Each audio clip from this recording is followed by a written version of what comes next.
Hey, Miss Pika, how you doing? Hey, Queen. Hello, hello.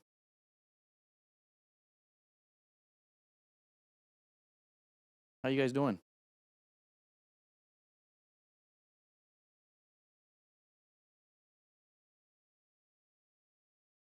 Hey, good evening. Good evening. I hope you guys are doing well. Um, Happy Monday. Happy Monday. I hope you guys are doing great. Hope you guys had a great Monday. I know there's a lot of you guys that are dealing with some things in personal lives, and I hope you guys understand that you're not alone. That there is a positive side of things. And unfortunately, it's not an instant thing. There is a positive thing that's going to be coming to you. I have faith, and I believe in it wholeheartedly, and I hope you do too. Just got to stay positive and look forward to doing things better. One door closes, multiple open. All right. Today we have a special guest, Heroes of Freedom. He's a great dude. He's around the community. He's in multiple communities, and I have the pleasure to have him here discuss his mental health struggles um, from his military career leading into his law enforcement, and then also what he's doing outside of that, going to school. And we'll let him give you guys the lowdown on all that. He's also going to kind of, from the law enforcement perspective, going to kind of touch into um, some of the things that people may feel or see as a bad stigma when it comes to relying on law enforcement for suicidal ideations, attempts, and helping your significant others or your friends or anybody, and it's okay. So he's going to kind of dive into that a little bit more as well. And so I'm looking forward to this. I'm excited. I'm nervous, but I'm excited to hear his story. And also, he is the first veteran that we have had on this podcast. So we're also live on YouTube. So if you guys have YouTube and you guys want to follow that, please make sure you guys go do that. Here's the socials. Linktree and the DomCast YouTube as well. We're at 36 subscribers. It's great. It's awesome. We just hit our 5,000th view the other day. It's amazing. The channel's growing, and we're loving it. So I hope you guys are ready. I have missed you so much. Oh my goodness, Queen. We missed you guys too. I know. I'm sorry. I'm an hour and a half late than normal, but that's just because we had to be flexible for Hero and his schedule. I know he's busy. He got a lot of things going on. So um, you guys are ready. Just understand too, also, guys. Mods, if you guys can pin the comment whenever it pops up. I may not be listening, or I may not be reading chat, so that way I can make my whole attention towards Heroes of Freedom, giving him his undivided attention as well. So, also, disclaimer: all of our Domcast episodes may have some triggering conversations, triggering details, and if it's too much, it's okay to lurk. It's okay to leave. It's okay for you guys to feel the way you feel about what's being discussed, and it's okay. Also, just understand. Listen.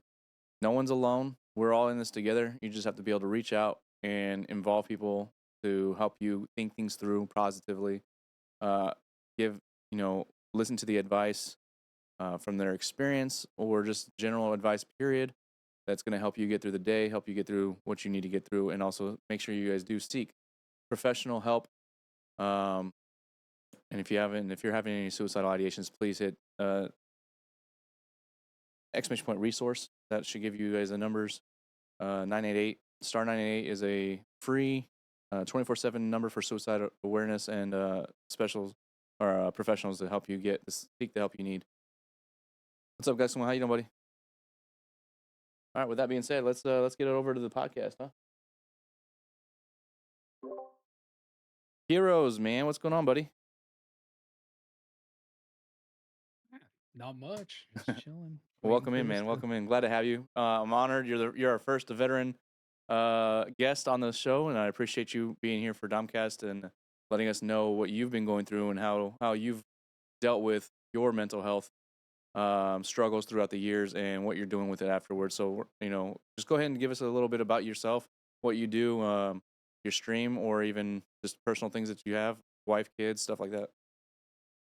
Yeah. So I've been in law enforcement for going on 11 years now.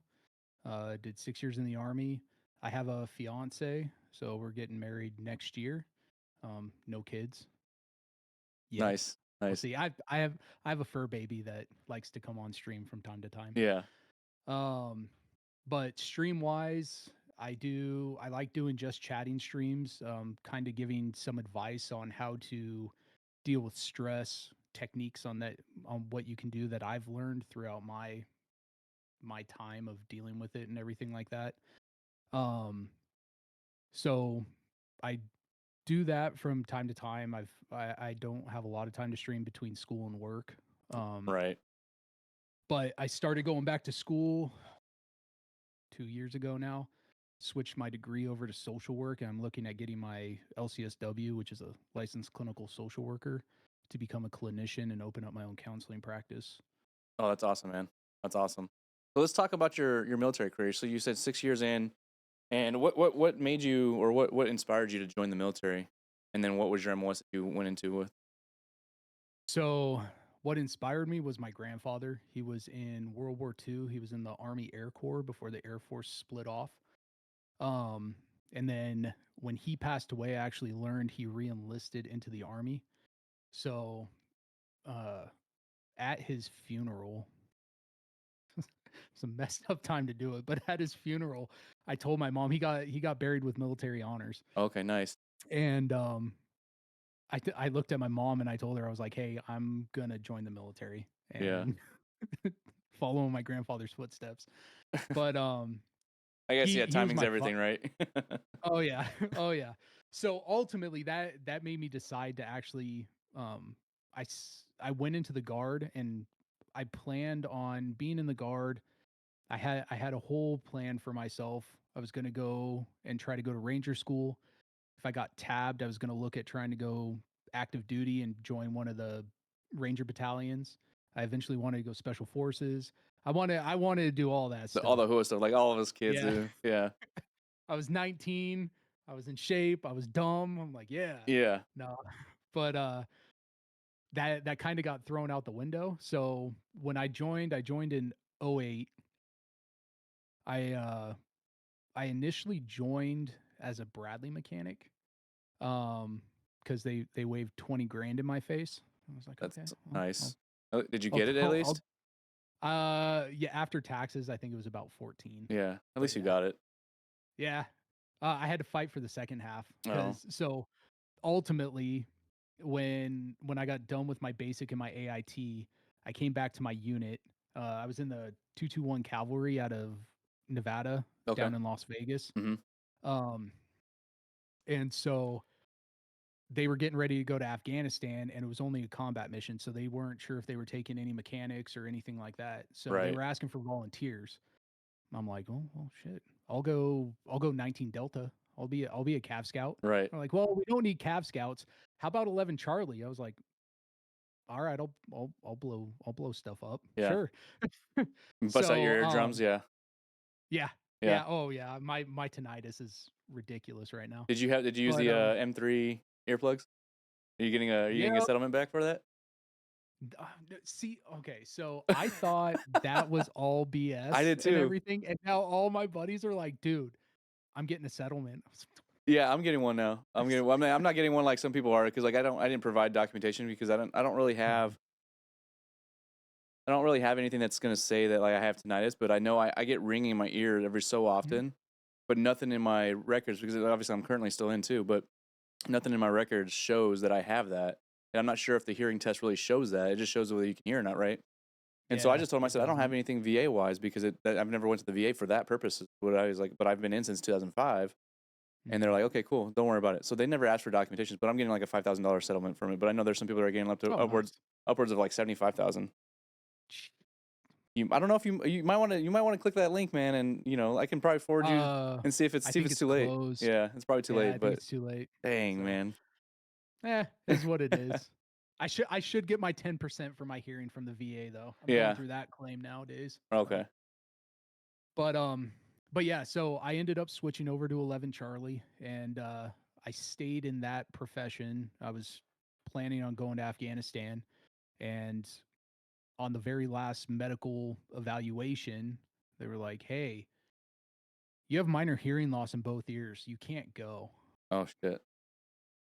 From what though already? Can- I so I had a profile for one of my ears. Is it from like the Um, guns and stuff in basic and AIT or what? yeah, Yeah. it had to be from that and like working in the enclosed spaces of Bradley's and stuff like that. I don't know exactly what it You're was from. young And and you're like then earplugs who? What? well, yeah, and so training to go over, I was training with my gun team. Oh yeah, one of my And mods we is 11 shot. Charlie right now. That's the Oh, mod. really? Yeah, that's the mod I was talking about. Nomeo. He was Hey, what's up, yeah. Nomeo? Yeah, so we shot 120s and we were training to get ready to go over and I was the assistant gunner, so I was the one dropping the rounds Mm-hmm. and all that stuff. And I'd drop the round, I'd follow the tube down and just Right. cover my ears. I'm sure my hearing went bye-bye very quickly from that. Yeah. But yeah, so yeah, they told me minor hearing loss in both ears now, not just one. And they're like, "Yeah, you can't go." Can I sign a waiver? Right. I'm 20. I'm 20 at this time. I'm an E2. I was like, I'll sign a waiver. I don't care. I'll learn Yeah. sign language. Yeah. Something to learn. No, sat me in front of a med board and they were like, hey, and this is where I think blessing in disguises come into play. Yeah. So they're like, hey, we're going to have to get you your, we'll give you a choice. You can either get out or you can switch your MOS. Well, at the time, my stepdad was dealing with pancreatic cancer. Oh damn. And if I would have deployed, he would have passed away while I was in the middle of my deployment. Um, so We all know blessing in how hard disguise. that can be. Yeah. So I got to be here. I got to stay here and be with my mom and help her deal with all of that and get through all of that. Um, but so I was like, cool. Well, I'll look at MOSs. They wanted me to be a cook. I was like, Right. absolutely not. So I told them I wanted to get out and they deliberated for probably 10, 15 minutes. They brought me back in. They're like, yeah, so we're going to retain you but you can pick your MOS. I was like, oh, okay. I ended up going to WLC during this time and I met a guy. I went to Camp Williams in Utah Yep. where I think it's like the 19th group Yeah. for it's the Guard Special Forces. Hmm. Um, They're all I co-located up met a there. Yeah, I met a guy who was in their battalion. He was like, "Hey, I'll introduce you to my team leader. We can see if maybe we can work something out." So I met him. I was looking at going 35 Mike, human Yeah. intelligence, Humans. Yep. and I missed my line scores by 1 point, Oh and they wouldn't man. give me a waiver. Wow, that's the thing. So they give waivers for anything right now. I I think know. it's like 5 points left and right now. Yeah, I don't know. I Yeah, was that's upset. insane. So I ended up going 42 Alpha, and I did the rest of my career in human resources. Yeah. Um, but after 6 years, I ended up getting out and I I got moved up to where I am now. And I put myself through the police academy and I decided to get out. I was like, fine, if I can't do the cool shit that I want to do in here, I'm gonna go do cool shit out there. And yeah, so ended up getting out and that's where my military career ended. Okay. Well, first of all, thank you for your service, man. I appreciate that. Um, you kind of help. You may not see it, but you participating in the military, obviously. I'm sure you've had some people that you've influenced, you've inspired, and you've led the way to probably have fruitful careers later on for them, or they got out and learned different things, and probably inspired them to go law enforcement as well. I don't know if you keep track or even keep in touch with a lot of them, but I know it's always a nice thing to. The world's small, and I don't think people realize how small it is because even this day and age, like I haven't seen someone since my last deployment. Next, they're a lieutenant colonel in the company next to me or whatever, and they were a private at first. They went Yeah. through college and they came out, and now 14, 15 years later, they're major lieutenant colonel or sometimes an E8. And it's always nice seeing the junior soldiers that you help lead the way. Uh, Meet up with them later on or happen to run into them and see that they're doing great and they're progressing their career. They're still in, And then sometimes, if it kind of gives you that type of good feeling that you've done something right with your soldiers when you have them that are outranking you or catching you in rank and stuff too. So that's pretty good. Yeah.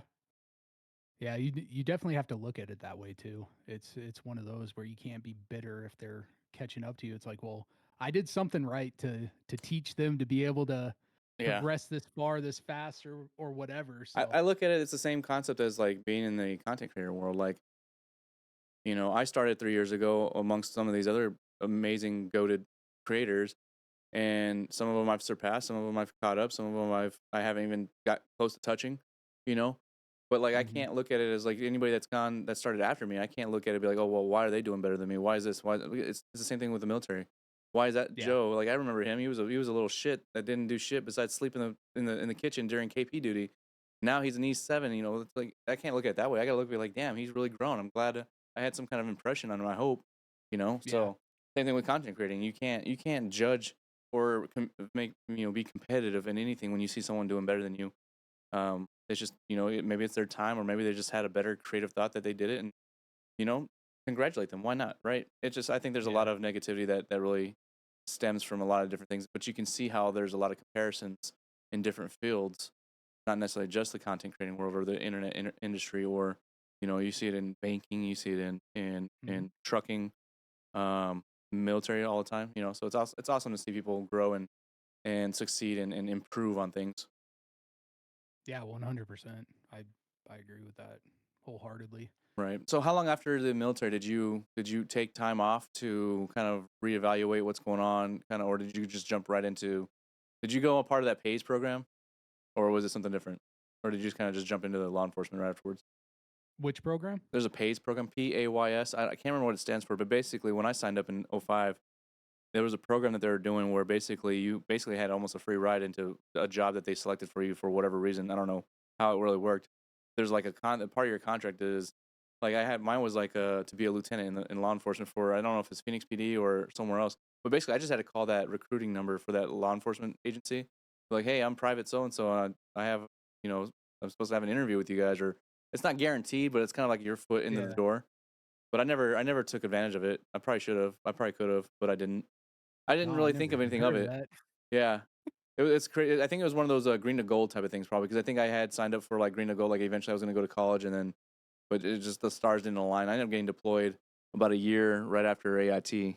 So it was like, couldn't even play football like I wanted to college, Yeah. so it was just a lot of different things. So I ended up not taking advantage of that, which I probably could have, but I probably wouldn't be here talking to you if I did, though. Who knows?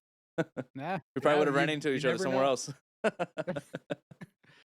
Yeah, no, I never heard of that. Luckily, the guard they paid for pretty much most of my tuition. So when I put myself through the academy, I paid maybe like $450 for the class when the class was like 4 grand. Oh, you got to pay for the police academy? So where I'm at, the college used to have Oh, okay. a post accredited class, so it was their own academy. So I was able to get post certified through that class, and I got college credits for it. Oh, nice. A lot of good that did me though. That's a whole nother story. But but yeah, so I ended up putting myself through it and I got hired on with the department right before I was getting out. So when I ETS'd in 2014, I was already working for the department. Okay.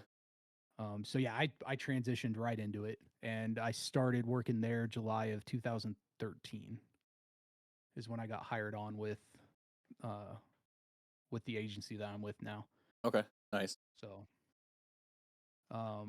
but yeah, so on the mental health side of things, this is where a lot of my stuff kind of starts coming into play. Um, some of it has tied back into my military service. So when I got pulled from that deployment, I had night terrors for the first month that my unit was deployed overseas. I still remember this dream vividly, like step by step, exactly what it was. And ultimately, we were in a convoy. I was in one of the Humvees sitting there with one of my buddies in the back. Convoy got hit by an IED. and ambush starts coming out and shooting at the Humvees. Um, I see my team and all my friends, they're bailing out of the Humvee into this little wadi, into this ditch. Yeah. And I'm trying to move. And I'm just sitting there. I'm kitted up. I have my rifle, everything. And I'm sitting there and I'm just like I'm trying to move. I'm trying to make myself move. I just couldn't move. And so the dream kind of stops and then restarts, and I'm standing behind everybody, and they're getting into a firefight. I'm just standing there watching, and next thing I know, another enemy element starting to flank, and I'm trying to say something. I'm trying to tell them that there's an enemy coming from the other side and can't say anything. I'm trying to pick up my rifle and shoot back. I can't even pick up my rifle, and I just see my buddies start getting hit. Um so that went on until one of my friends from that was over there ended up calling me and said everybody was doing okay. After that, the dreams kind of subsided. Wasn't having as many issues, but What do you think? when What do I you think start, led to those dreams? Like after they left, right? so The I first month you came, said, right? Yeah. yeah, so I came to learn eventually, um, further down, like with schooling and everything like that, um, counseling sessions and everything. I came to learn that I was suffering from survivor's guilt. So I thought for the longest time that for survivor's guilt, you had to have somebody die in a traumatic event. Right. In front of That's you, not the or case. being more involved physically. Right. Yeah, but that's not the case. So for survivor's guilt, it is being in a traumatic event and me being pulled from that deployment when I'm training with all my friends, everything like that. I'm training with everybody. That was traumatic for me because I was Especially when ready you to go. feel I was strongly about like your capabilities and like you're yeah, part of the team. You should be out there because you can definitely help. Win the war, or win the battle, or whatever may be the yeah. case. Yeah. So it's the feeling of helplessness in a traumatic event, the sense of you being able that you believe you could have done more in a traumatic event. And I came to find out when my unit got back. Luckily, we didn't lose anybody, but my gun sergeant, he ended up being shot over Damn. there, and I had a few other friends that got shot over there as well. So I ultimately I came to figure out I was struggling from survivor's guilt, and so fast forward to me being in law enforcement. I was in the department for 2 years, and August 15th of 2015, still remember that date, seared in my head. Um, I was at my bachelor party. Sorry, Oh, you're Siri good, man. came to life. Um, but I was at my bachelor party, so for my first marriage. Uh, but I remember I was sitting at a blackjack table, and it was like 2:45 in the morning. I was on the SWAT team. I get a SWAT page to my phone for an officer involved shooting, officer down, and no other details. Just one of Right. our guys had been hit. Um, I don't know how much money I left on the table. I go running through the hotel. Some security guard tried to tell me I can't run, and that didn't go well for him. Um, Right. but I end up I don't even remember how I found the room. I had like a picture of it on my phone for the room number because I was hammered. And so I couldn't go on the SWAT call out. I couldn't do anything. And Right. my partner ended up being shot and killed on that call. And so that sense of helplessness kicked in again, that I should have been there. I should have been able to do more. I should have been working that night, but I took it off to go to my bachelor party. Right. And I I'm sitting there like just bawling, dying inside, like man. And so it was a trigger. Came to find out it was a trigger tied back to my time in the army when I got pulled from that deployment. Um which was out of your control at that time. Correct. This time it was kind And of out of your control too, because you're getting married. yeah, You gotta please the wife, well, that and it's like, d- am I going to put my life on complete pause Right. And Chad, when I'm just kidding. It's not her this could fault. be I was happening? just this is a joke. I'm sorry. That was a bad Oh, joke, but no, no, it's her fault. It's her fault. She's ex. That's ex-wife. yeah. I mean, So it's all her fault. All her fault. um, but yeah, so that ended up happening, and then I've had a lot of other minor. So you have your big T's and your small T's. I Mhm. don't know if you've heard that, Yeah. but that was one of my big T's, and then I've had smaller T's. I've worked suicides, death investigations, child cases, nasty domestics, a bunch of things that kind of were the smaller traumas. Um, didn't really seem to affect me as much. And then I've had a guy pull a gun on me. Um, Oh wow. what else? I had a crazy guy that was the voices in his head were telling him that the cops were the bad guys and he needed to stop them. He was trying to stab me and my partner. We ended up taking him down with a taser, luckily. But in 2019, August of 2019, almost to the anniversary of my partner's death, we got a call for a hostage situation where a dad took his 11-month-old hostage. Damn. I was on the team for 5 years at the time. I was a canine handler at the team at that time. And I get there. I'm one of the first SWAT operators on scene, and they're like, "Okay, we'll go switch you out here in a bit. Just go and switch out patrol, take perimeter, and we'll get you into the stack and everything like that." I'm like, Right. okay, cool. Like a good little soldier, I run over there, follow my orders. I take perimeter, and I'm one of the most senior SWAT operators on the team at this time. That's weird. I wonder what the decision was, or how they made that decision to do that. Then, I mean, I can see if it's a more junior guy, right? I mean, I would think that would be easier to put a junior guy there, but why a senior guy? Yeah, it's so they should have switched me out. Well, ultimately, they never switched out the stack. As operators started showing up on scene, they were filling some of the stack with operators, and then they kept some of the other people. Like there was like a gang guy on there that Right. no tactical experience whatsoever. Definitely didn't need to be there.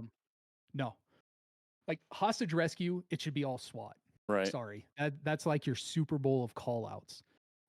Right. So, um, so I ended up being stuck on perimeter the entire time. We went through negotiations for 3 hours. I'm watching this guy point his gun out the window. He's telling negotiators that if me and my partner, who are behind a car, if we don't go away, he's going to kill the kid. At one time, he said he was going to do suicide by cop. So we were ready Damn. to, as soon as he came out, he's like, I'm going to come out and I'm going to come out shooting. I'm like, okay, well, we're the only two that he knows where they're at. So safety's off. Let's go. Right. So we're sitting there, and then he decides not to do that. Um, Ultimately, they decide to go in. Negotiations went south. They decided to go in, and all I do is I'm sitting there and I watch my team go up the stairs. I watch the light go out on the porch. I hear the door breach and shots fired. Damn. And I'm just sitting there watching. Luckily, none of my guys were hit. That's good. Like grace of God, nobody was hit. Bullets went whizzing by one of their heads. Right. Because what are the odds that the third time you get sidelined? Yeah. That would Yeah. have. So Yeah. that was a huge trigger, and that was a point in time where I went into a very dark place. Um, I went to the team. I went to the team leaders. I asked for a 6-month reprieve to kind of focus on myself and get myself mentally right again and everything. Yeah. They told me no. It's like, oh, okay. Well, here's my letter of resignation. I'm Right. leaving the team. End up leaving the team. I was in a massive state of depression. I was sleeping 2 hours a night. Um, I was irritable all the time. I ended up giving up my canine spot and giving up my dog. Um, That must I have been rough. decided It was. It was No a pun hard intended on decision. that word, but But it was so ultimately there's a thing in dog training that your like your emotions or what you're feeling goes down leash or goes mhm. down the lead. Transfers, yeah. And yeah, so the dogs know what's going on. And because I was in such a crappy place, I made that decision that I don't want this dog to struggle and start having issues with how much work I put into him and how good he was doing because I'm in such a bad place. Right. So I made that decision to give up the dog. He went to another handler, and he had a successful career. He just retired. Oh, nice. Um, so made that decision. Then I was just back on patrol. I wasn't doing anything else. Um, for about 2 to 2.5 years, I was in just a pit. Hold on one second. Um, yeah, no worries.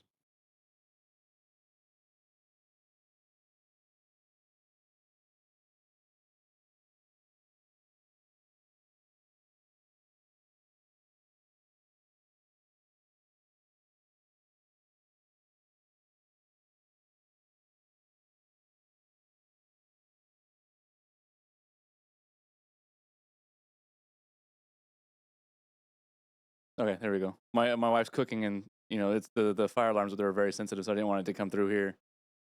Oh, geez. So she's burning the food. That's Right. great. Damn it. No, it's just like it's probably she probably left the oil on the thing, whatever. And I don't know. Maybe my youngest one, my autistic kid, tends to try to help her with cooking, and Oh, so like when she steps away to get in the pantry or something with a dog or whatever, he'll go in there and throw something in there, and yeah. so there's a smoke. And like I said, it's just very sensitive up there in the kitchen for some reason. Our fire alarm system is just we're renting a house, so we've told the owner like, yo, we need to get something fixed because I'm tired of changing these batteries out like every week it seems like. And so when it goes off, it comes down here too. So I just wanted to make sure it wasn't going to cut through whatever you're saying. Sorry to Oh, you're good. You're yeah. good. You're good. And also, if it was going to last another like minute, I might have to go up there and check, make sure I'm not burning it inside the basement. Yeah, no So worries. I think the coast is clear. I think we're good. All right. Um, yeah, so I was in a super just dark pit. Um, I would use my coping skills, and at this point, I've always been fascinated with the human brain and how it works, the mental health, uh, why people act the way they do. So at this time, I kind of understood what was going on with me. So I would try to do some of my coping skills. I'd go to the gym. I was going to jujitsu, uh, play video games, stuff like that. And what I didn't realize at the time and what I came to find out is my coping skills weren't working. They would work for about a day or two, and I'd be right back into that just Right. depressive depressive state and everything. I remember one time I turned on the TV, watched it for like 5 minutes. I'm like, huh, turn it off. I laid on the couch and I stared at the ceiling for 3 or 4 hours. Just did nothing. Um, so I didn't realize that I was in a state of crisis to the point where I should have reached out for help at that point. Yeah. And I didn't. Luckily I didn't use any kind of coping skills with alcohol or anything like that. I knew that wasn't the route to go. So Did I you got feel I like got lucky with the masculinity like culture type of thing kind of held you back from seeking help as well? You mean a like little you bit. know? Yeah, a little bit. And I think the biggest thing that made me stay back is I kept telling myself I understood what was going on with me. I understood what was going on in my Right. head and what was going on in my mind. And I can fix it myself. So the fixing it myself thing and everything was I think where the masculinity came into play and all Right. that stuff. And um I didn't end up getting the help. My marriage ended. We ended up getting a divorce. Um I started getting better, and then April of 21, I got in an incident where I almost shot and killed somebody. They tried to run me over with a car. I was pulling the trigger. Like my brain went through the same process that somebody who actually pulls the trigger and shoots somebody goes through. Right. Bullet just didn't come out of my gun. And I'm like, I think that's what sits with me worse than anything. Cause I, to this day, I still sit there and ponder, like, How why or didn't a why? round come out of my gun? Yeah. So the trigger was actually released. Oh, I had ounces. I had ounces left on my trigger pull. Yeah. I just, for some reason, I did not finish the trigger pull. Oh, okay. I So don't it know. was I half don't know cocked, why. essentially, lack of better terms, as far as the trigger. Yeah, I Yeah. would say three quarters. I would say three Right. quarters. I would Yeah. like That's insane. That's crazy. it. Yeah, and to this day, I still don't know why. But I remember that incident step for step. I but that was my first call of the shift too, and after that call, my department told me to go 10-8 and go back to work. I Damn. was like, okay. I don't remember anything else I did for the rest of that day. That's the one thing that I think really turned me off of like law enforcement, and like the military hasn't really turned me off because I haven't really been in a situation like that or had to be in situations like that yet, or hopefully not. But it's like law enforcement or even just like because I used to pull security, I used to do security for the courts, superior courts in Arizona, and when you deal with people that are potentially dangerous, life threatening, fatal, whatever may be the case, and for them just to be like, "You good? Okay, cool. We need you back out on the floor." Like, listen, like that doesn't make any sense that you're like desensitizing what the fuck is going on and what happened. But it also like that just means you're still treating me like a number, not a human who's Mhm. helping your business progress. And also have developed relationships with my coworkers or my partners, whatever may be the case. And like I can't understand how people can think that way, like be that insensitive or be desensitized that much to the point where you're just like, yeah, okay, cool. Well, you're still alive. Rub some dirt on and get back on the line. Like it doesn't make any sense to me.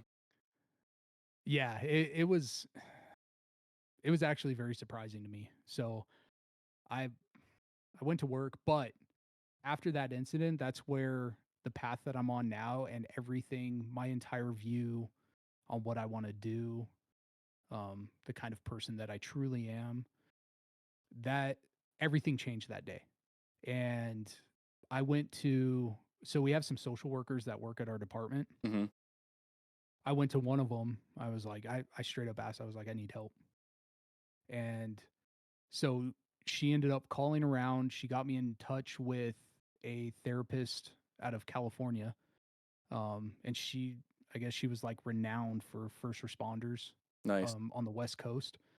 So she said, and this is something that I want to take with me when I open up my counseling practice. She said, if somebody comes and asks, and they actually come and ask for the help, they have 24 to 48 hours to be seen. Right. After that, the traumas start to build in and start to dig their claws in and everything like that. And that's where bad things can start to happen. Right. So, Especially if you have for lack of better terms, crutches like alcohol mhm. or things like that are really like Oh help yeah. you for the first 5 minutes, but then like once you become blackout, you're like your body goes into um what's the freaking thing you use on your car? Cruise control. Oh yeah, yeah, yeah. Yeah. No. Yeah, so I ended up going, I ended up calling her. I took the day off and I drove to go see her. She saw me free of charge, Nice. That's which was awesome. cool. Yeah. I had to drive like 2 hours to go see her, but she did a technique on me called brain spotting. I don't know if you've heard of it. No, I've been hearing a lot of new different things. I know. Well, our last or one of our previous guests was talking. Oh, what do you call it? EDR or EMR or something like that. EMDR. EMDR. Yeah, yeah. It was EMDR. Primal Yeah, Valor. it's Yeah. eye movement desensitization replacement or something like that. Right. I Or can't remember what recollection or something. exactly it is. Yeah. Yeah. So ultimately, brain spotting is a similar technique. It's not as in depth as EMDR. EMDR costs, or you have to go to like 4 different sessions, and there's 8 steps that you have to do for EMDR. Brain spotting is you can do it in 1 or 2 steps. Okay. But ultimately, what they are is they've come to find out that a certain way your eyes look. So they'll have you look around the room. And whenever your eyes get to a certain point where you feel uneasy, on edge, or you feel that anxiety start to build, that stress start to build, Mhm. that position of your eyes is triggering the part of your brain that is hitting the trauma. Uh, So they have you stay right there. They have you put your eyes in that one place, and they start going through the process of it, either EMDR or brain spotting. And my brain spotting was just focusing on that one point, and the therapist would start talking to me and would start asking me questions, and she would say, truly, like, think about what's making you feel this way and everything like that. And that's when we came to find out that all of these triggers tied back to the military and my survivor's guilt. um Makes sense. that hit with my partner's death, hit with the Well, especially when a lot of um those situations are nearly identical in a sense, yeah, you know. So yeah, it makes a lot of sense actually. yeah. So it was awesome, but at that point in time I came back to where I am, and I tried to look for resources for me. There were not very many. I found one. She was awesome, but she ended up closing down her practice because she got a job doing something else. And I was like, okay. And after that, I didn't really find anybody until recently. And I was like, you know what?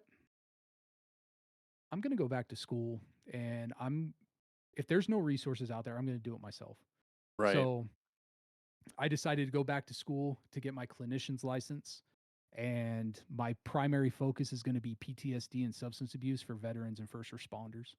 That's awesome, man. Um, it's still in the process, still in the works. I'm working on my bachelor's degree right now for it, but So uh, what steps do you need to take after you get your bachelor's to be able to have your own clinic? Is it just like all the business side of things, LLC, renting out a location and all that uh, stuff, or I mean, I'm sure I it's a lot more wish, than that, but like, I wish. Yeah, no, I have to. So I have to get my master's. okay, oh damn, Um, so I'll get my master's in social work, and then after that, I have to do 3,000 hours of internship,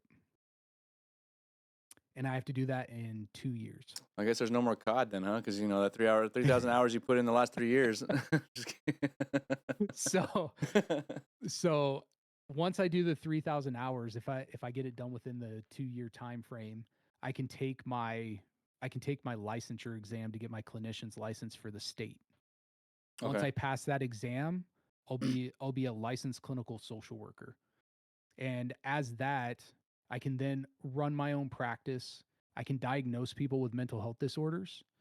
Um, I can't prescribe medications or anything like that, which I wouldn't want to do. I no, would rather be at the first step of cognitive behavioral therapy, where we try to figure out things and try to work through things before medication is I needed. agree. Yeah, Um, especially this day and age with how bad opioids is right now, and how and that's one thing I don't agree with the VA. The VA, loves to do that. they love pushing the medications, which isn't it's not the way to do it. So that's one of the reasons why I want to focus on veterans too. 6 years being in the military, I can have that rapport, and then law enforcement. By the time I have that, I should be close to like 20 years in law enforcement. So I have that ability to sit there with us, because you know as well as I do, somebody in the military and somebody in law enforcement, we don't want to talk to somebody that hasn't done what we've done, that hasn't Yeah, been through what we've been through. It's very, very hard for us to open up to somebody, because they can't sit there and be like, "Oh, I understand what you're going through." No, right, shut up. No, you don't. right. Well, that and then like So it's like the terms that we use. It's hard for well, it's one, it's hard for them to understand it, but two, it's hard for us to really elaborate on what it means to help them understand what we're talking about. And if you know yeah, if you haven't been through it, especially you know um, when all you've done is gone to school and got your degree to sit in front of me and listen to me talk and yap and you know I mean people always like to be like, well, I saw the movies, I saw Saving Private Ryan. I'm like, those are all Hollywoodized. Like, I mean, I get it. Like, yeah, there are some factors to it that are truthful, but like, it's just it's not all like, you know what I mean? Like, it's not the yeah, same. Like, yeah. No, it's tough. And then when it comes to when it comes to first responders, a lot of the counselors that I've met and a lot of the therapists that I've met have been on the medical side. So they've either been like an EMT or they've been a firefighter or something like Okay. that. They deal with traumas for sure, but the traumas that they deal with is completely What's different after than the what law fact? enforcement. That and it's just completely different. I mean, Yeah. they deal with a lot of death. Right. Um, like, I mean, child deaths and stuff like that is very super traumatic. I know a few of my buddies on the fire department that struggle with that. And but they're finally starting to do studies with law enforcement. It only took them forever. Right. That what happens with law enforcement is we have a thing called cumulative stress. So they're actually realizing that cumulative stress can cause PTSD or PTS. Right. So Yeah, because they don't have the whereas disorder at the end of it anymore, right?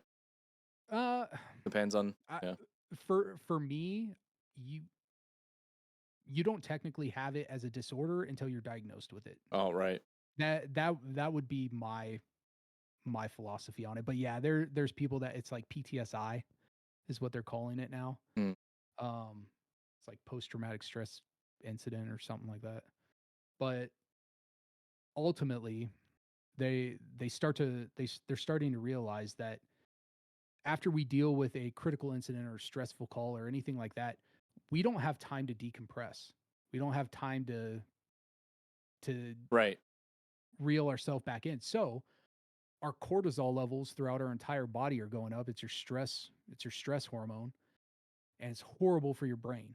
It's a natural thing, but it's horrible. It creates gray matter in your brain, which is damage to your brain, and that part of your brain actually dies if your cortisol levels are too high for too long. Right. So, if we can decompress, then we can manage our stress. It won't affect us as much. But like that call in 21 that I dealt with where I almost killed somebody, they were like, "Okay, you have to go back to work." And I'm getting sent to a call, sent to another call, sent to another call, sent to another call, and all I can think about is the incident I just had. And I've Right. had no time to to try and get that stress out. Um so Back they're to the finally back to the bosses thinking about numbers versus humanity. yeah. So that's ultimately why I've gone the route I have. I'm actually on our peer support team at our department.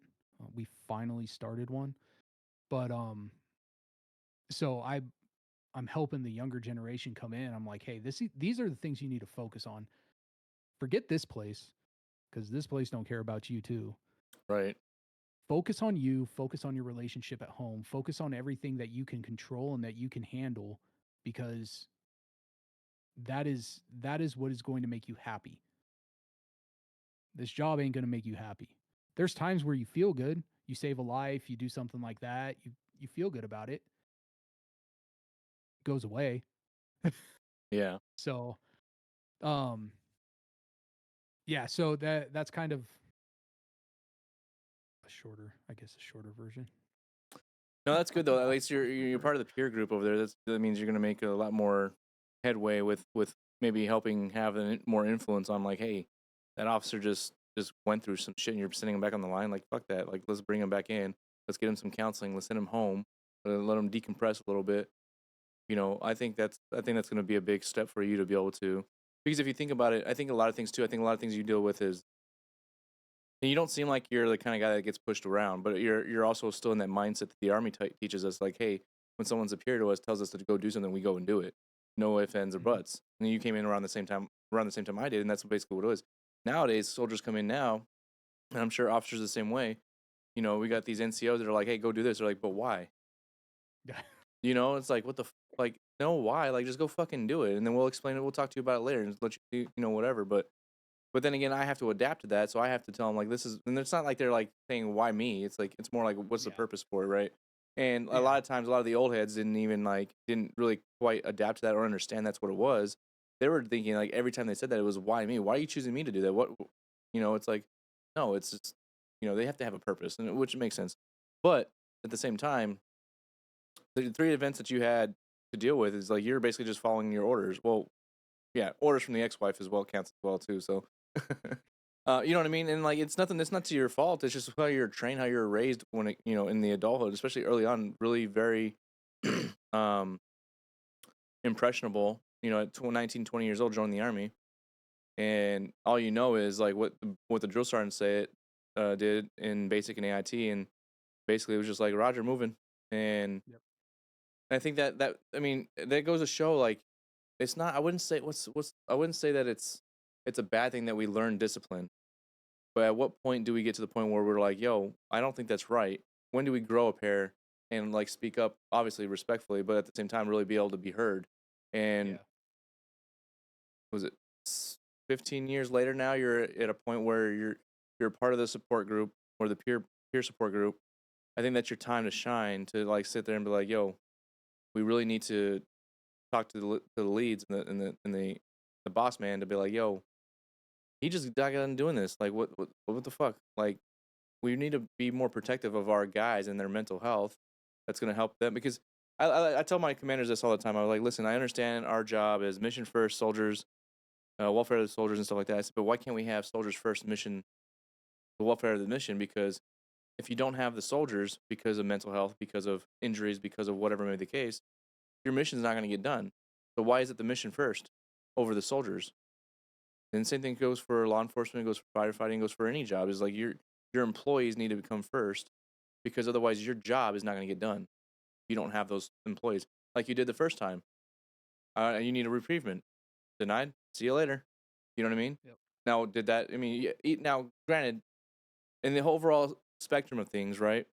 The moment you quit, that application just went up through the interwebs, and somebody else applied for it and got that job. Obviously, easily to be replaced. But when more people start quitting, things start getting like right now we have a gap in our brigade for sexual assault, sharp representative, Mm-hmm. and so positions like that, when you have a role to play in an organization like that, those ones aren't really easy to replace all the time. Yeah. And so the big picture is you're eventually going to have your domino effect of people leaving, turnover, uh, priority positions within your unit that can't be filled by anybody because they have to go get certified or they have to go to this, they have to go do that before they can really Mm-hmm. fulfill that role. So I always tell my commanders, and I've been telling them for years now. Like I'm in E7, I've been in 18, going on 19 years in September, and I've gotten to the point where I've built rapport with my commanders that I can just tell them like, listen, sir, I don't think that's the right way to do it because of X, Y, and Z. Or hey, like especially when I do suicide awareness and prevention for my unit, I travel to the different detachments that are different, spread out through the nation. And I tell their commanders, I said, listen, if you have a soldier, because I work with the reserves, Mm-hmm. and so I tell them, I said, if you have a soldier that calls, one of your NCOs and says, hey, I'm not gonna be able to make it in because of, maybe they have PTSD, maybe they got a VA rating for that and they got diagnosed. Maybe that just that day is just like the commander can be like, all right, cool, it's just RSTM, instead of being like, well, you need to get him here now. Like, no, like stop fucking doing that. There's a reason why he's diagnosed for that. There's a reason why he has that type of rating. There's a reason why he's calling and saying, at least he's giving you a call versus not saying Yeah. shit and blowing his head off. Sorry for everyone. That's a triggering thing. I apologize, but it really drives me up the fucking wall when you have people in position that are just treating people like fucking numbers and shit like that happens. And it happens. It's true. It fucking happens that way. And then next thing you Yeah. know, now we're wasting, not saying wasting resources, but we're using resources to go find this person just to find them in a body bag because law enforcement already got there first because their neighbors called and say, hey, we heard gunshots. Yeah. So it drives me up the wall. It's a big passion of mine that I've been doing the last couple of years and really pushing forward. And now I'm also starting to go into the sexual assault, sexual harassment realm in the Army. So that's going to be a big thing for me as well. And I think they kind of they go hand in hand. I think as Yeah. far as suicide awareness or ACE, escort in the Army, or just being a suicide prevention leader, period, with sexual assault, sexual harassment representative, or victim advocate, right? Yeah. So, but that's something that I'm doing on the military side, and that's why we started doing this as well. So that way, it's not necessarily just geared towards veterans, but it's geared towards anybody that has something that they want to put out. They want to really share their story and kind of give advice on what's going on. So in your case, I know we were talking about you went military law enforcement, and working on becoming a social worker. And it sounds like you're going to continue once you get your degree, once you get you get things set up and licensed, you're going to probably stay within the law enforcement as a social worker too, or are you going to kind of step out bounds, but like kind of also give like that lady gave you the discount on the the law enforcement side of things or first responders and stuff like that. That's gonna be dope. Yeah. So, I mean, if a department wants to hire me as an embedded clinician, I I would look into that. Um, I'll probably look more at having my own practice and doing it private practice side. But like you said, one of my things is I'll go to all the departments around me. I'll be like, listen, if you have somebody that's struggling, and if you hear them say, or if they come to you and say that they need help or they're having a hard time, they can come see me within the first 48 hours and I will see them free of charge. Oh, that's awesome. That's gonna be awesome, man. At, After that, then we can work on the payments of what it'll be or whatever. But that first initial contact, they need to have somebody there. They need to have something. Right. And so I'll see them free of charge. Um, so that's one of my big things. But yeah, I'll be focusing more on law enforcement. That'll be my main clientele. Um, but I'll help veterans as well. Uh, I don't know if I'll work at the VA. I might work at the VA from time to time, but it's I don't know. I don't know. I think there might be too much political emphasis in there.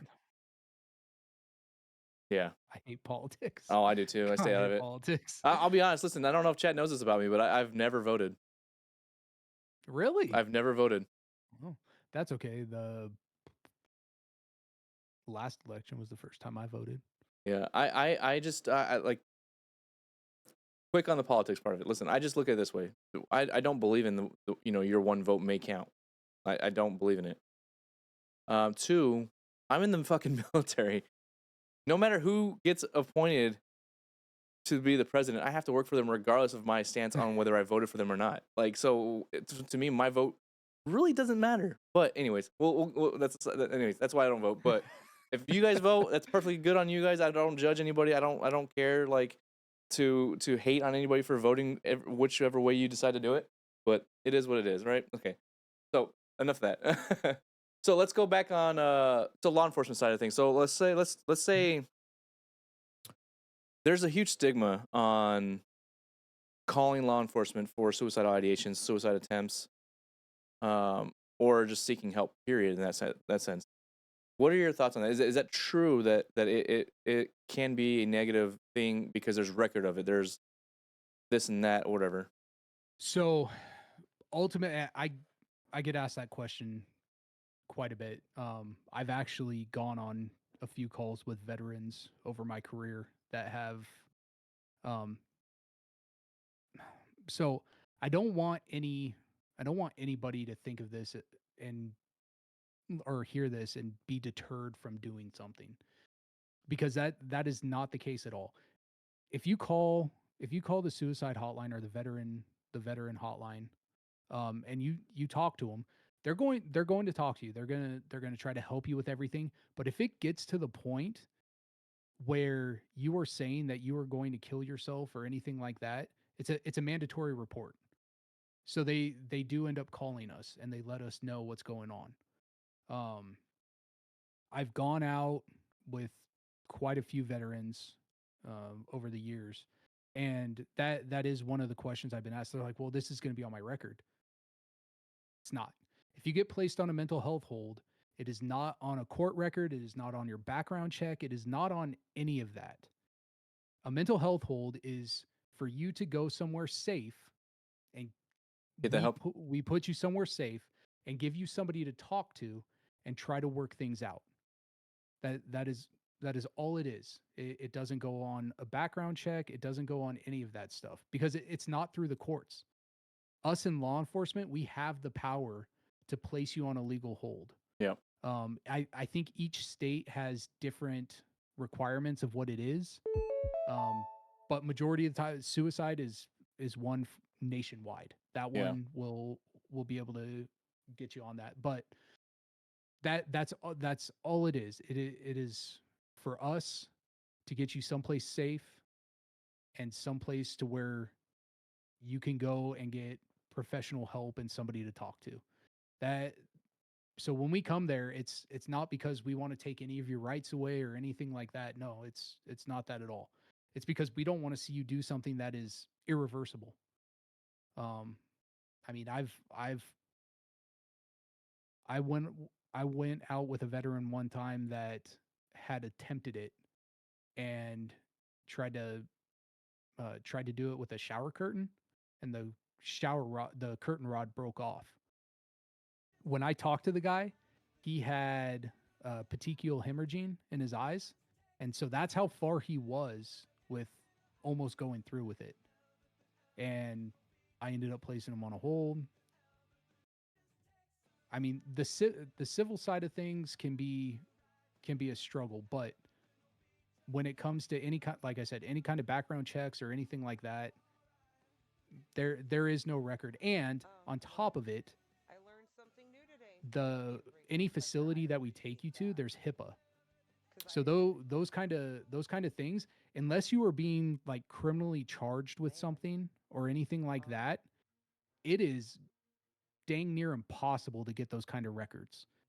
Right. If a court orders them for like criminal proceedings and stuff like that, we would have to release certain things unless they request like all of it. But What about for if like somebody child just custody type stuff? so if they just come and ask, then they're not supposed to give it. Um, they can be in violation of HIPAA, which is a federal law for any kind of Yeah, because I medical don't stuff. think judges and lawyers or anything like are typically HIPAA certified anyways. No, and on top of it, even then, it would have to be subpoenaed Right. through the courts and through attorneys. But on the civil side, I don't know. Because I would look at it. I would look at it from the standpoint of now it's kind of a dick move, right? But I would probably Mhm. look at it from the standpoint of child custody, meaning like I try to prove so and so isn't stable enough to be, you know, the sole providing father or mother or whatever for it because of the X, Y, and Z situations Yeah, that they've put us in and or have put themselves in, stuff yeah, like that. So I think that's where I struggle with when it comes to like I don't agree with using your kids or using suicide as a reason to manhandle the court system into giving you full custody for it. Now, do I have concerns? Yes, obviously, right? mhm, But we can't say we're for mental health and then say we want to use it against somebody as a yeah, weapon. Like it doesn't make any sense. yeah. So I'm I'm not an attorney, so I can't give like Right. legal advice on anything like I think the that. judge would But probably look at it more like, well, is that person seeking help? Okay, they are. Okay, how often are they seeking help? Are they, that's where I was gonna go with yeah, it. Yeah. So if you get placed on a mental health hold, it's you're at a point where you are in such a place that you truly need help. Now, if it comes to the civil side of it and people and child custody is probably the most petty and worst thing I have ever dealt with in law enforcement. And there's nothing law enforcement can do about it because it's all civil. It's family right. court and it's all civil. There's no criminal action unless like a parent has 100% custody and then the other parent Takes takes the the kids. kids. It's parental kidnapping. Um or like if in the custody agreement that the judge has, it states law enforcement can intervene. I've only seen that once in my 11 years. Wow. And so rarely do you see that kind of stuff. And I've dealt with families that have had fathers or mothers that have been dealing with depression, have had all kinds of things. If they want to try to prove that somebody's unfit, it is very, very difficult to do. Right. And if you go, never be afraid to get that help. If you get placed on the mental health hold, go and continue getting counseling, better yourself, get better.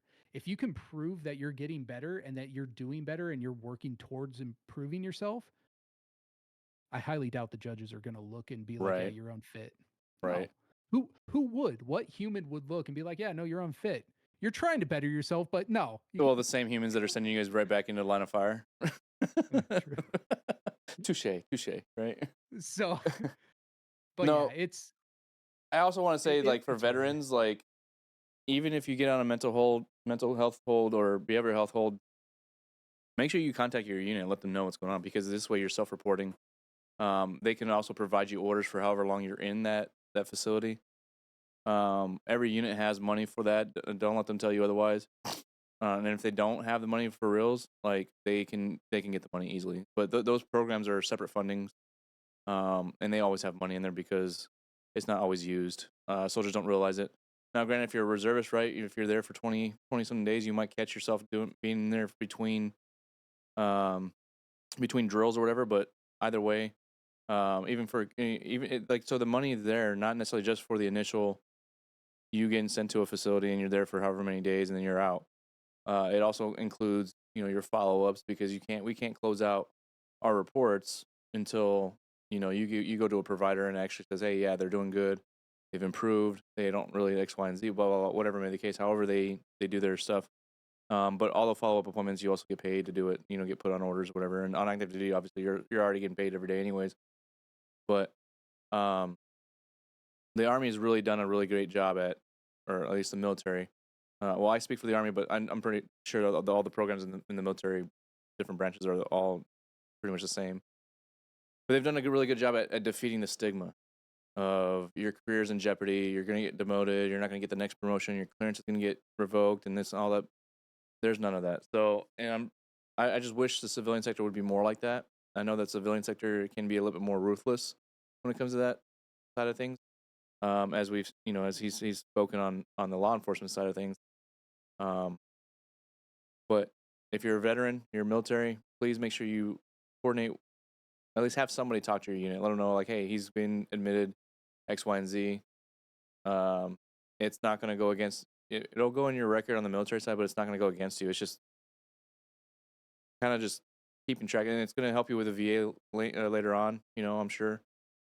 So, because whatever's going on with you could be related to combat-related issues, as Heroes has talked about with his, like, he just got sidelined, and he's worried, and he cares about his team, and he knows he can do better, and the what ifs of the things, and and then there's some soldiers that are actually go down range, and they go down and they're actually in combat, and they see their battle buddy get blown up, or they see they get shot or whatever happens, and or like me, I see a lot of reportings of all that stuff, and I see my friends that are on the reportings, the injuries and stuff like that. So, like, when you're down range, no matter where you are, no matter what level of management or what rank you are, you're going to be involved in something, and more than likely you have full on access to some of the stuff that a lot of us have gone through. And so, all I'm saying is, for suicide awareness, don't be afraid to call law enforcement to seek help for yourself, for your spouse, for your brother, your mom, sister, whoever. If there is an actual incident, or a situation where they're having ideations, or they actually are trying to attempt, or they've stated that they will, just call law enforcement, because more than likely, or 988, star 988, those two different phone numbers will give you one immediate access to somebody to help, and it's 24/7.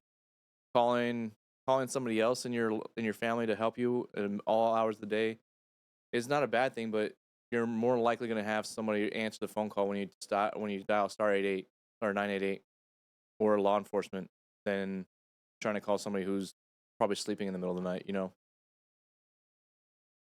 Yeah.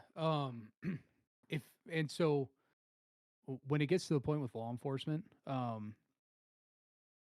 can't speak for every department because Right. there's so many, but I know a lot of departments they have trained crisis intervention officers.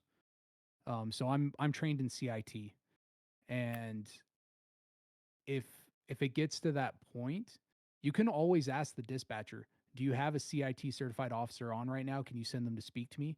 You can ask if they have a veteran on. Right. Do you have a veteran that's working right now? Can they come and speak to me? Um, and more than likely they'll dispatch that veteran to go and talk to you. Um, I know there's a lot of times my dispatch when a military veteran's called, it won't even be the area of town that I'm working.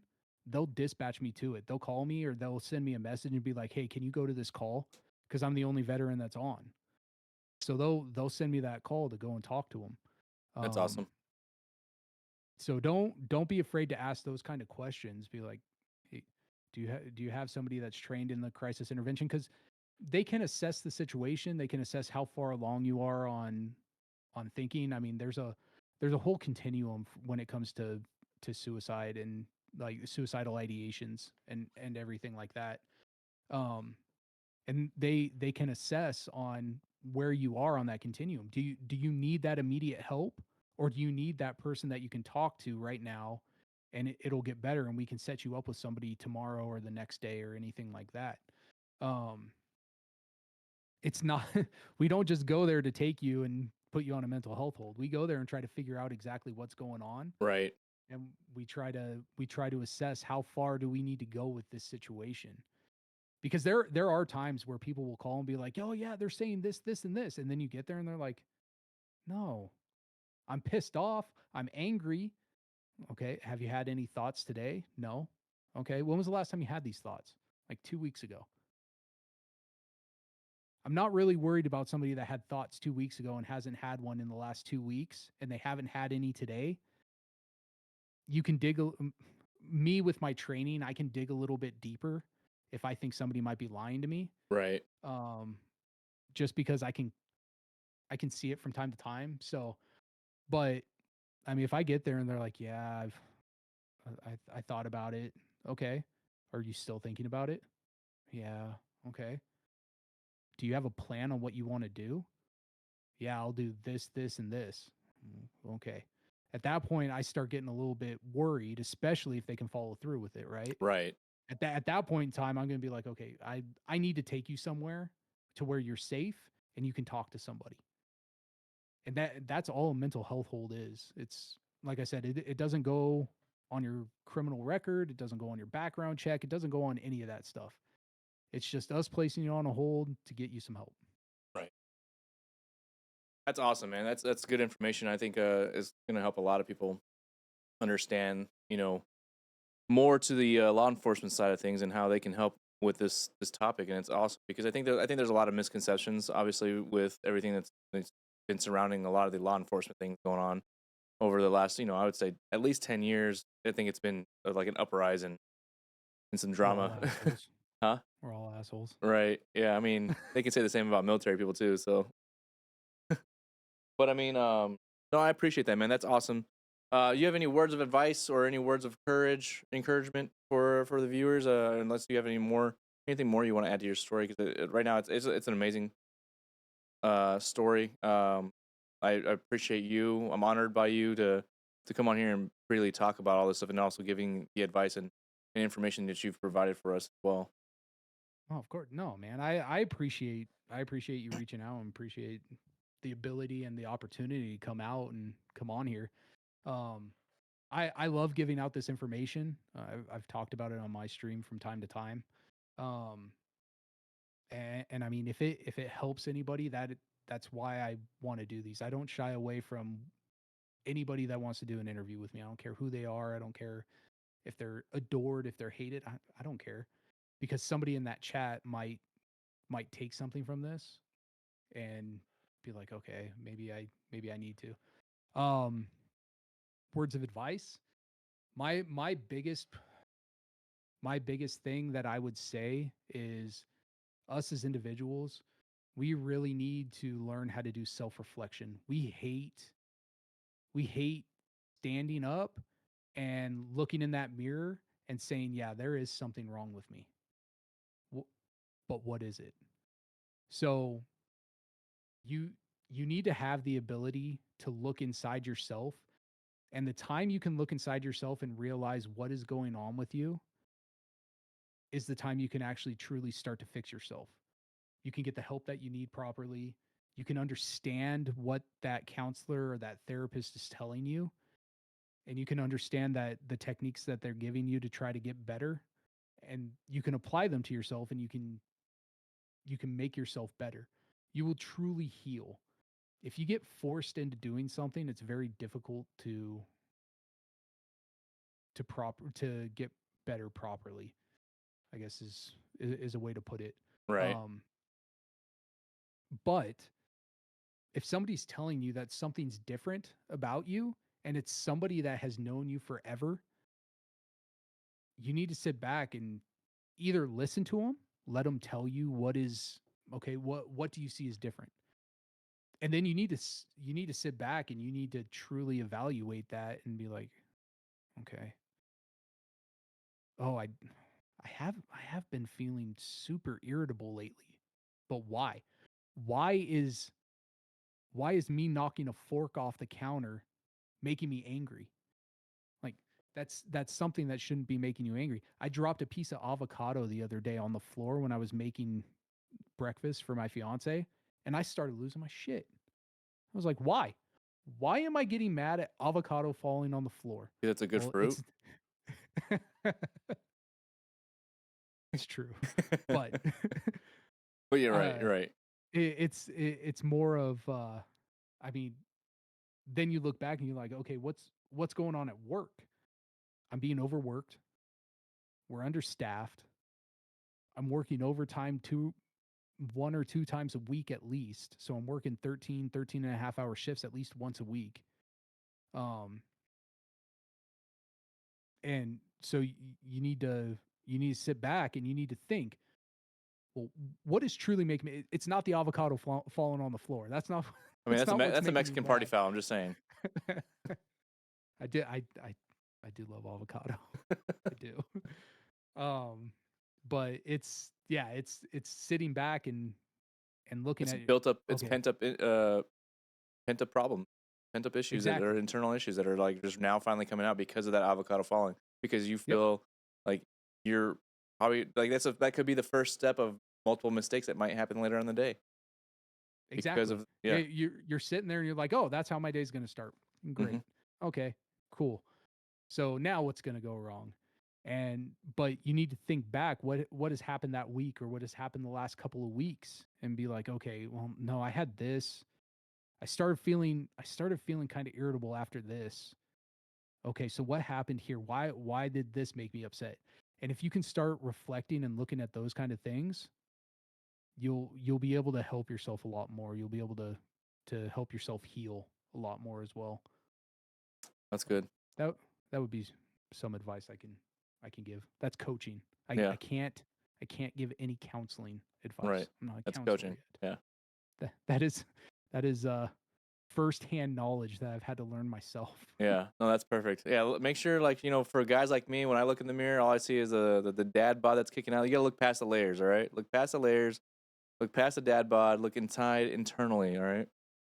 No, You but you're do have right. I mean, I think that's glorious a lot of hair people that though. have a hard time doing is just, self-reflecting. There's a lot of pride that goes with it, ego that comes with it. There's a lot of shame that comes with it too. I mean, it's not just about being Yeah. pride and egotistical. It's about the shame that you might realize that, like, you're right. I fucked up, or this is what's going on, and I really did. I have no shame in letting my pride and ego go down when I'm in trouble or I mess up.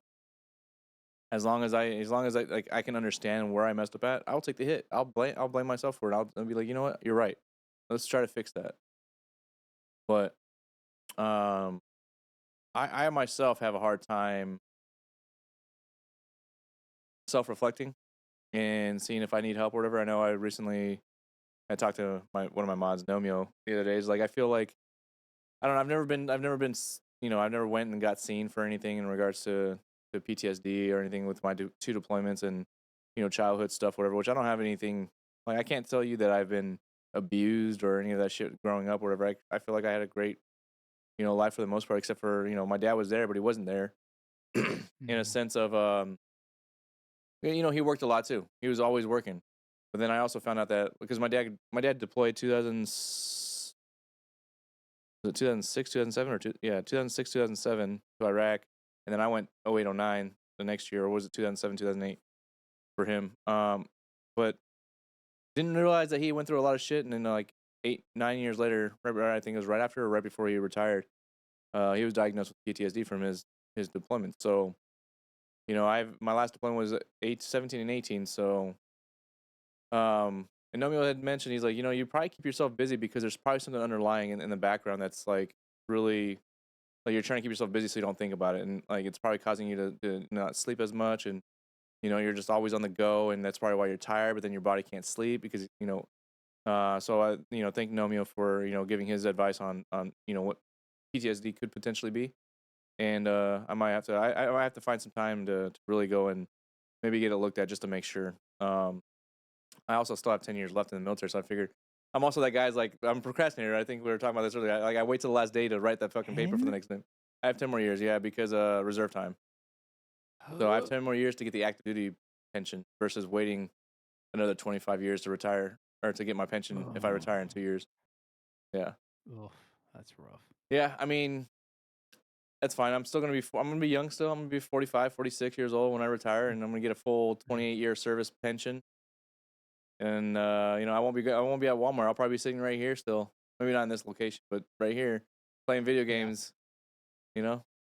And then That's my goal. and Once I'm done with this freaking master's degree.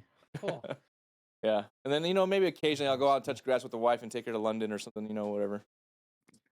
With that retirement money. And then, well, because in the reserves, if you retire in 20 years, you have to wait until you're 57, 58, 59, depending on your deployments. yeah. But you also can't claim, well, I don't know if you can't claim both. So you can claim disability right after you get out until whenever. And then when your pension is eligible, you have to drop one or the other. But when you're active Oh. duty, you can get both. Yeah. You can get both your pension and your disability, and then Social Security if it's still there, whatever. Which I'm not really banking on that, but and then also your TSP or your retirement accounts, whatever. So that's why I'm doing another 10 years. Well, actually, I have less than 10 years. I just say 10 years because it's just an easy number to remember. So, I'm going to be 37 this year, so I'll have about 8 or 9 years left before I can retire. So, That's where I'm at. but About I'm 9 that's what years. I figured like why it's like all the stuff that's going on right now since I've been on active duty, I've been getting it documented. Even when I deploy back and I have C6, C7 protrusion in my neck, I've got sleep apnea, I've got lower back issues, degenerative disc disease, knee issues. I got all this stuff that's already documented, right? So Mhm. I just figured I'll just wait until I get like maybe 3 or 4 years out from retirement, and then that's when I can start really hammering this stuff down. But then again, with PTSD, you really don't want to mess with it. I feel bad. I feel like I'm a hypocrite for telling people to seek professional help, but I'm not doing it myself.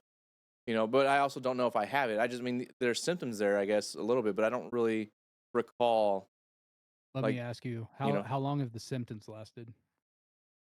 me constantly on the go and working and not sleeping. So lack of sleep is one. Do you have irritability? Occasionally I do. And it's been a while. Yeah. So I think it's I just trumped it up to maybe because I don't have I just trumped it up to maybe the lack of sleep is the reason why I'm irritable. it could be, but the lack of sleep can also be a cause of it. So the DSM-5 is the book that Which is my kid has to do for his autism. the DSM-5. Yeah. Yeah. So that is the book that is the diagnosing Bible for therapists and counselors and everything. Within the DSM-5, it states that you have to have certain. You don't have to have all of the symptoms, but it lists some of the symptoms. Oh, there's my doggo. Yeah. Oh, wait, I'm But, out here. Green guy, I'm gone. It lists symptoms for PTSD, but you have to have those symptoms for 6 months or more. And it doesn't have to be like every single day, but they have to be occurring for about Yeah. 6 months. I mean, I 6 know months or more. I know I got sleep apnea. Like that really helped a lot when I had the machine. And it could potentially be that too. Like I don't use the machine since we moved here because it got weird and on the move over Mhm. here. But I haven't really done. Anyways, I haven't got the new machine yet. I have to go and get that taken care of too. I think that's where I've been like, cause like I've always also been the type of person that's like I'm done like going to the hospitals or to the doctors because every time I go over there, maybe I'm not explaining it right or I don't know the right terms to say what's going on, and they just basically like, okay, well everything's fine, just take Motrin, or we'll do an X-ray. Well, there's a calcium deposit right below your knee. Well, yeah, I know that. That's from Oshlag whatever fucking disease. Like that. There's a difference between that and what I've. Anyways, there's that. it's like I just feel like I'm always getting brushed off, and so that's hard for me to put full faith into seeking help for some of this stuff, and it's always Yeah, been like that. I can get that for sure. I can tell you though, like I would go and I would look at it. Is there any incident from your deployments that have been reoccurring? Like you don't have to have a flashback. Yeah. Like you can think about it and your blood pressure starts to rise. You start to get that anxiety. You start to have Well, there's those kind of things like I when you don't have think any about like it. full on like combat experience like that, but it's like I like when we had the failing systems in Iraq going off randomly throughout the week, whatever, for just test Mhm, fires, blank, whatever. I mean, that shit always threw me off. But then also I mhm, went out to Route Irish, which most people in the military know that was a huge IED lane, and mhm, nothing really happened, but like it's just the fact that like I was there, and then mhm, I also know a bunch of people that died on that route, because of the IEDs, and I think sometimes a lot of that tends to come up, but it doesn't really, not as often. I think it's starting to slow down a little bit, but I think it's just I just keep myself busy. I'm just always like, so I get up at 7:30. I take the kids out to the bus. I go start work. I work out during lunch. I'm back at work. I get home. I get the kids from the school. I help with a therapist that comes over for my son. I'm also the one that goes out and I go out and grocery shop, or I go out and get the food, or I do take them to their appointments, and then then I'm streaming, and stuff like that, and then whatever extracurricular activities. So I just there's always something going on throughout the day, and then like afterwards when I'm done streaming, I lay it down. I'm like, all right, babe, let's watch a movie, and then we're like watching a movie. Next thing you know, it's 2, 3 in the morning. I'm like, crap. So then when I try to fall yeah. asleep, it's just yeah, So I mean, even if it's not PTSD, my advice would be to reach out and speak to a counselor yeah, or a therapist because on top of it, everything that you have going on with in your life that you've just kind of explained to me, especially having a child with special needs is very very stressful and very very difficult at times. right, Especially being the parent. So going to counseling and talking about the struggles that you're having with somebody that either has experience with that or anything like that. And it may take 4 or 5 counselors before you find one that you're actually comfortable with talking with. That's another word of advice for chat. Don't give up after one counselor shop around, or one therapist. Yeah. If you're not comfortable with that one, try another one. It's going to take 4 or 5 possibly, hopefully less, but it could take multiple counselors or therapists for you to find somebody that you actually want to talk to. I would say maybe reach out to somebody and talk with them and get get that stuff off your chest because I'm sure there's things that you are stressed about that you don't want to bring up, that you don't want to talk about, that you don't want to uh burden your wife with or anything like that. yeah, And that right there is building up inside, and a counseling session or a therapist, you can get that off your chest. You can get it off your chest to somebody that is unbiased, doesn't know who you are, and can help you and guide you through trying to figure out techniques and things that you can do to get better. right. That would be my advice. No, I appreciate that. Thanks. Yeah, I'm definitely gonna have to look into it and see what's going on. I have to do something. But again, like it's just like one of those things where like, well, anyways, mental health and your own health is priority number one. So I can't not tell you guys. I can't tell you guys to do something I'm not doing it. So I gotta go. I gotta go get seen. I gotta go get help, and I gotta make sure I do what's good for myself as well. We have to do self-care. Yeah, Something I always tell people is if if we can't take care of ourselves, then we can't take care of others. We can only do so much for so long for other people where until it starts affecting us too much. yeah, And then we get burnt out doing it and then we start struggling. So we have to be able to take care of ourselves as well to properly. We can help other people and everything like that, but to properly help take care of them, we have to be able to take care of ourselves as well. right. It's difficult. It ain't easy. It took me 2.5 years to figure out. I will say though, I did get a nice, not a nice grill. I got like a cheapo grill from Walmart the other day, and being able to grill my own steak and just sit out there and chill and have a few beers actually really helped a lot. Because one, I was outside touching grass. That's good. Two, that steak was good. There you go. So I mean, I think I haven't been able to grill my own steak in like 2 years because I do have a smoker. But anyways, my dog chewed up the power cord on that thing. I just haven't had it replaced yet. And we don't have really a place to we have a big house, but we don't have like good yard to really like grill out on. So. But is it already that time already? My son, he has his phone, so he always comes in and is like, "Hey, I need you to give me another hour, Dad, for the parental controls." Why am I wearing what? Yeah, They're earbuds. Same thing. Yeah. They're a different type that actually work with my cauliflower ear, so that works. Because normally the buds, like with my cauliflower, my right ear has cauliflower ear, and sometimes the buds just like falls out. Oh yeah. Yeah. So this one they actually stay in for the most part. So. All right, man. I appreciate that, man. I think you've really touched a lot of hearts here and really helped a lot of people with gaining knowledge on your background, your story, who you are, and also the side that a lot of people misconstrue about law enforcement, what they can do, and what the purpose they have when it comes to this topic, and then also the background of what you're trying to do. You said you got to get your master's done. So how long until graduating?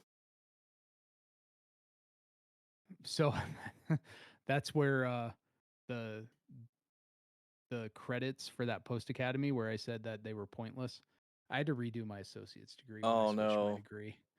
So I just finished my associate's degree. I'll probably get my bachelor's around the end of 26. Okay. So I'm looking at masters, I'd say probably around 28. Okay. So I have another 4 or 5 years before I finish my masters. In due time, my brother. In due time. Oh yeah. You One know. step at a time. Yep. I'm happy for you, man. I'm proud of you. I'm honored that we're able to meet and able to do this, man. Like it's phenomenal. You're a great dude. I've always seen your name come up on a lot of different communities, and just the way you present yourself is phenomenal and respectable, man. I appreciate you. I appreciate it. I appreciate you, man. This is awesome. I love what you're doing. Thank you. I'm trying, man. I'm trying to do something. I'm just tired of people just just tweeting about it and on social media and it's I'm surprised that you're our 12th guest. I'm surprised we even had that many people coming on here and talking about it. And so we're doing something good. We're improving people's mental health by allowing them to talk and having a platform to speak their truths and their issues and letting people know that they're not alone because there's a lot of people that relate. I think everyone that we've brought on here has relatable situations, relatable issues, and someone's taking something from it. So I appreciate you and your time and everyone else that's been on here. Thank you. Thank you. Yeah, I appreciate the opportunity to come on again. It was awesome. No problem, man. We should get some games in soon whenever you have time. Oh, definitely. Hopefully. When's your next day off? Next couple weeks. What's that? When's your next day off? Saturday. Saturday? Okay. We can work something out. All right. I'm down. Let me know. Yes, brother. Yeah. Let's get it, baby. All right, man. Thank you so much. You have a good night. Thank you. You too. Later, brother. Bye.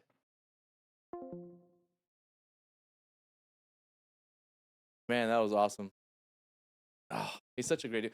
Yo, Cunt Muffin with the freaking 12 host raid or 12 viewer host raid invasion is what we like to call it. Yo, thank you so much, man. Thank you. He said no days off. He has college shit to knock out. Oh, you're right. Good session. Dead. Cunt Muffin, thank you so much. I love the name, by the way. Cunt Muffin. That's fucking phenomenal if you're still here. Yeah, you are awesome, man. Hey, thank you so much for the follow, the host. Kick Enigma, thank you so much for the follow. I appreciate you guys being here. How was the stream, buddy? Oh, it's his birthday today? No way. Is it your birthday for real?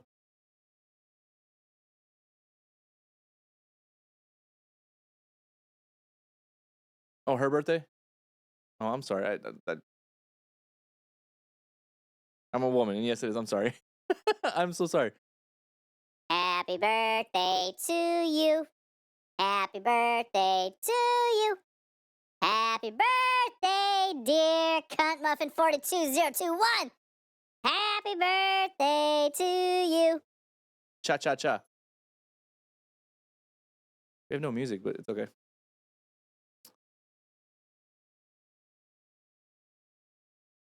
That was great. Thank you. You're welcome.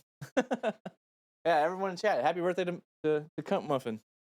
I haven't even had a chance to look at your profile yet, so that's why I'm sorry. Yeah, I'm sure. Does it happen a lot? Do people mistaken and assume your gender? I didn't even. Why did I do that? Oh.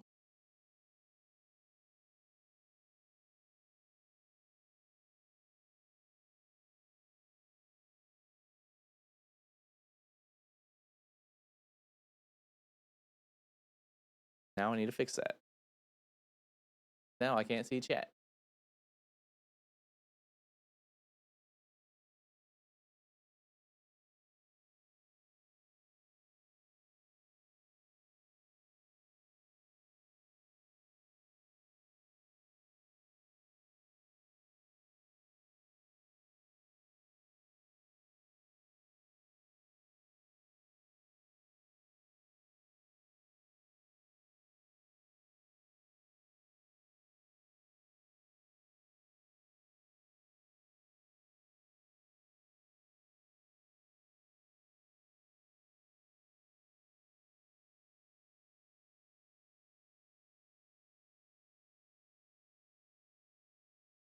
There you go.